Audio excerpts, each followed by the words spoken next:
तुम्ही आंघोळीला किती मिनिटं लावता? 5 मिनिटं, 10, 15 मिनिटं, अर्धा तास. काहींची अंघोळ पटकन होते, तर काहींना खूप वेळ शॉवर खाली राहण्यास आवडतं. मला साधारणतः 10 मिनिटं लागतात.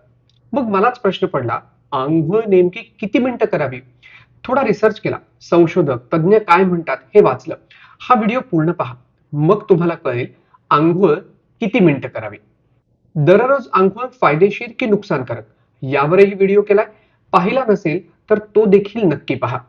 अंघोळीचे खूप फायदे आहेत. गरम पाण्याखाली उभं राहणं, आह, विचारानेच काय मस्त वाटतं. पण म्हणून खूप वेळ शॉवर खाली घालवू नका. का सांगतोय पुढे ऐका. वेबएमडीच्या माहितीनुसार जेवढा जास्त वेळ तुम्ही पाण्यात घालवाल तेवढा केस आणि त्वचेवर याचा वाईट परिणाम होतो. हार्वर्ड मेडिकल स्कूलच्या वेबसाईटवर डॉक्टर रॉबर्ट शेबरलिंग लिहितात, शॉर्ट शॉवर म्हणजे 3 ते 4 मिनिटं आंघोळ करा.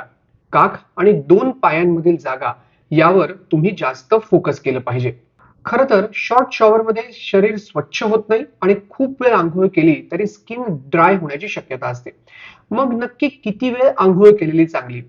अमेरिकेची सर्वोच्च आरोग्य संस्था सीडीसीच्या माहितीनुसार साधारणतः आंघोळीला 8 मिनिटं लागतात.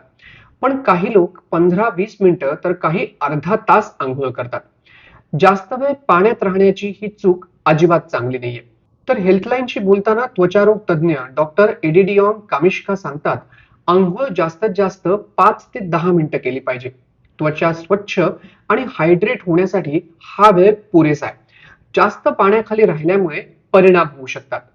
जास्त वेळ गरम पाण्याने आंघोळ केल्यामुळे त्वचा ड्राय होते, त्यामुळे त्वचेवरील ऑइल निघून जातं, असं डॉक्टर कामिन्स्का पुढे सांगतात. बरेच आर्टिकल वाचल्यानंतर एक गोष्ट नक्की कळली की आपल्याला 5 ते 10 मिनिटं आंघोळ ही पुरेशी आहे. त्यापेक्षा जास्त आंघोळ आपल्या शरीरासाठी चांगली नाही. त्यामुळे पुढच्या वेळी आंघोळीला जाताना हे नक्की लक्षात ठेवा. व्हिडिओ आवडला आणि ही माहिती उपयुक्त वाटली असेल तर जास्तीत जास्त लोकांपर्यंत शेअर देखील करा.